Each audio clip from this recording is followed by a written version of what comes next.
欢迎来到黎春正频道，请订阅频道，所以大家不要错过当天最热门的新闻。我们今天的时事通讯包括以下内容：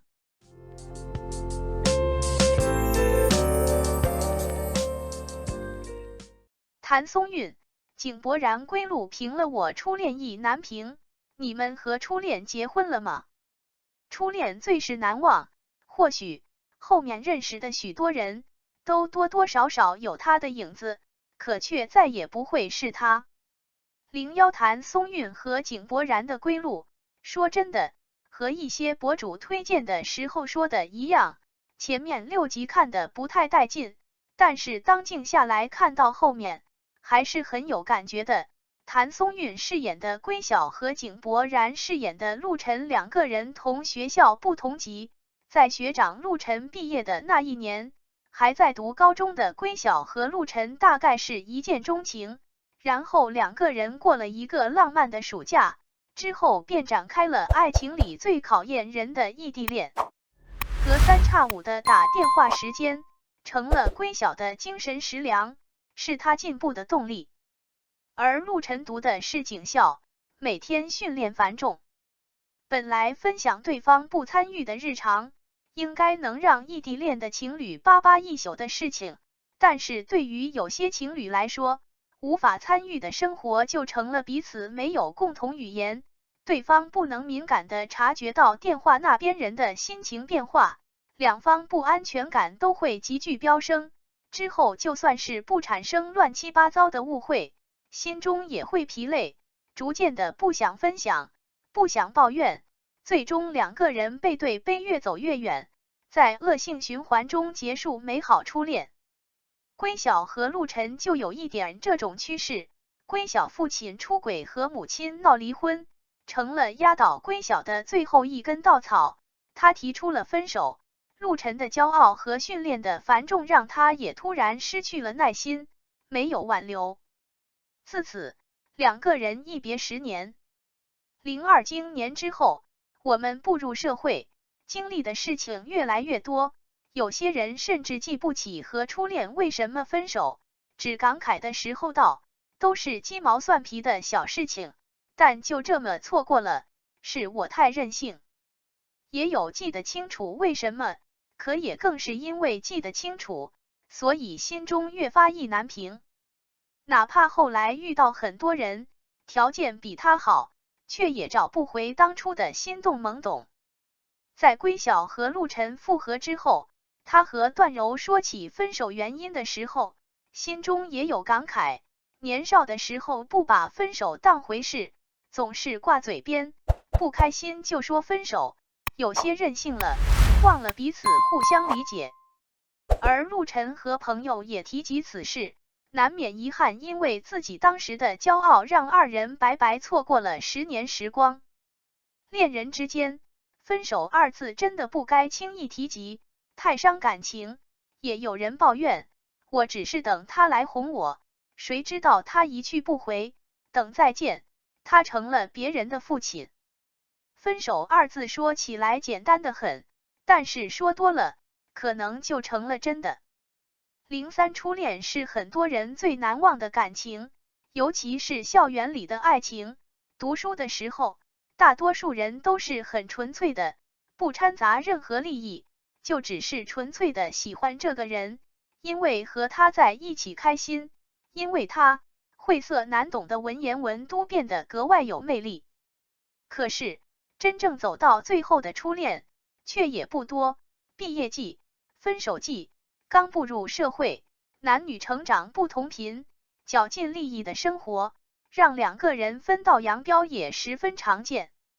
和归晓陆晨一样，工作之后依旧没谈恋爱相亲的，现实里也有很多人，因为不想谈恋爱的人心里，有时候心里住着一个忘不掉的人。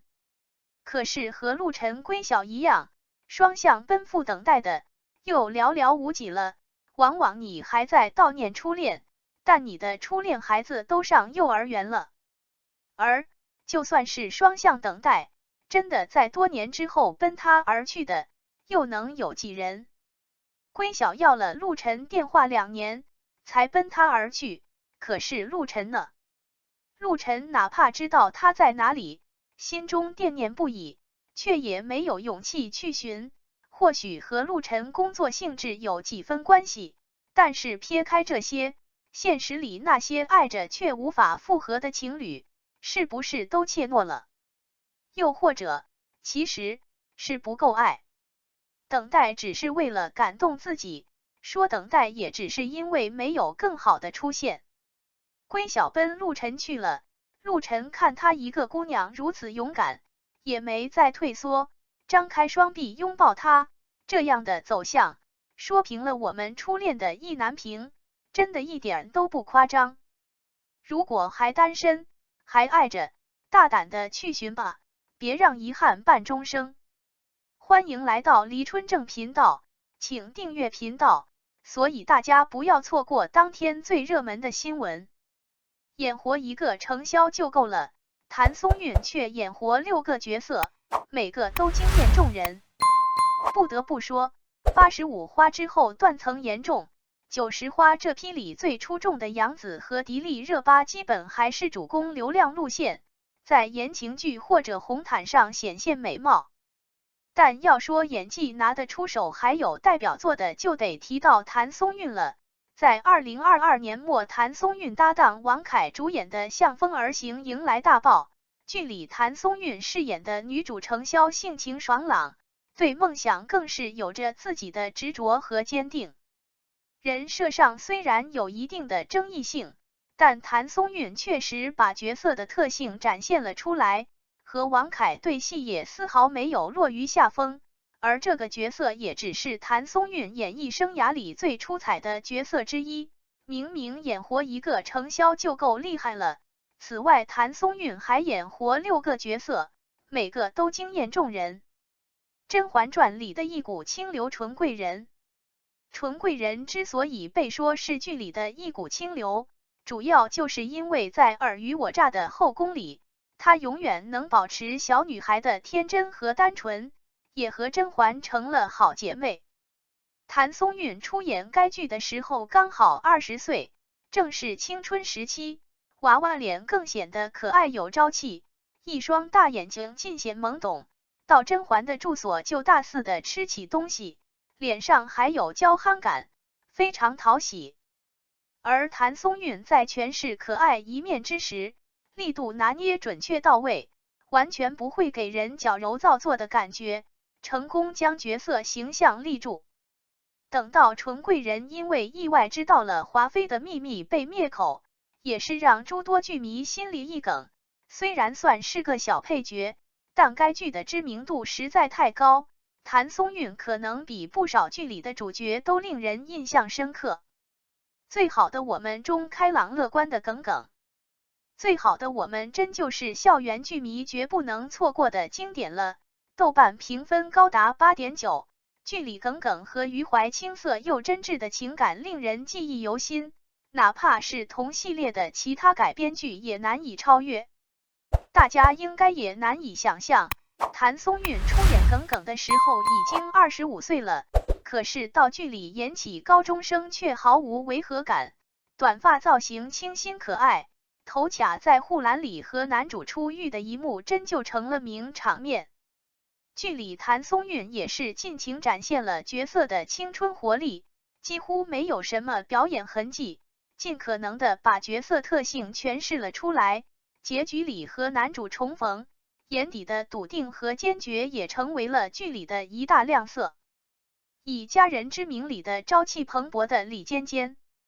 从李尖尖的人设来说，他和耿耿是有相似之处的，但谭松韵却演出了另一种味道，因为身边有2个哥哥宠着，也算是一定程度上弥补了童年的创伤，更多的展现出了角色朝气蓬勃，却有点男孩子气的一面，完全不会有串戏的感觉。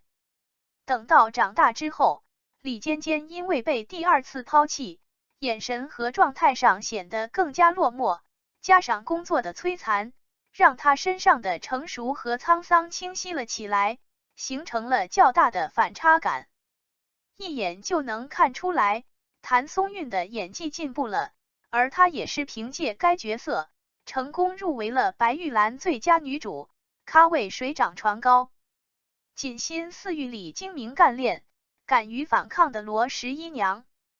锦心似玉这部剧里最重要的就是女主罗十一娘，算是庶女出身，看似身在大家族，实际上主母的下人都能欺负她，但罗十一娘却用精明的头脑帮着府里解决各种危机，令众人另眼相看。原本大家觉得谭松韵一张娃娃脸，演不出那种决绝和坚定，可是她却用演技实力改变了大家的固有印象，将角色特性跃然于纸上。这部剧的难点就在于，她和钟汉外形上看着像父女，而剧里男女主无意间的姻缘却成就了一段佳话。谭松韵眼神里细腻的情感流露，也成为了点睛之笔，也算是加剧了两人的 CP 感。请叫我总监中自信有能力的柠檬。请叫我总监里的这位女主，算是一个成长型人设了。起初在男主手下当悲催打工人，戴上黑色的框架眼镜，做事情体贴到位，即使是累到不行，看到上司也得是一张笑脸相迎，把打工人特征还原了出来。但是谈及当总监这一梦想的时候，女主又有着超乎寻常的执着，哪怕是被否定、被讽刺，脸上有尴尬和无奈，却也没有想过放弃理想，这就是她的执念。等到柠檬辞职到了新公司，从内到外发生了变化，纵然工作辛苦，眼神里却闪着别样的光彩，或许有那一瞬间的自我怀疑，也马上被她自己消化，最终成为了合格的投资总监，不是一般的励志。谭松韵也把角色的蜕变刻画得极其妥当。归路里执着于初恋的归晓。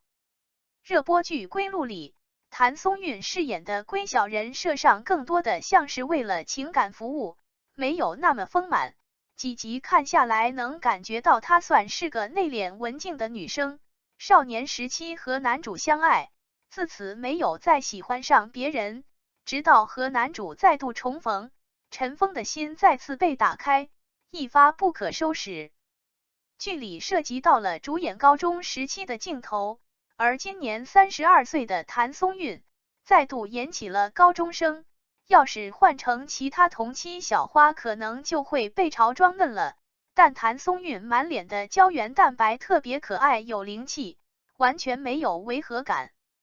等到进入职场后，女主和男主重逢的时候，眼睛里褪去了稚嫩和青涩，甚至因为他身为投资总监的职业影响，有着独特的冷静和理性，用细微的变化演出了角色的反差感。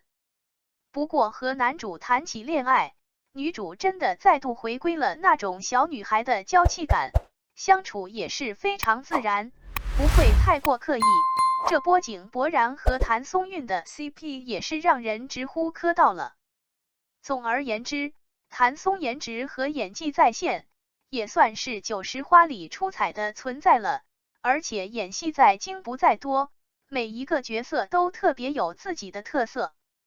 但他也能通过细微的差距来演出人物的不同风格，不会让人有串戏的感觉，这就是他的一大优势了。那么看了谭松韵这么多作品，你觉得他的哪个角色最经典呢？感谢您观看视频。如果您觉得本时事通讯有用，请不要忘记点赞、评论和订阅。祝您生活愉快，充满活力。再见。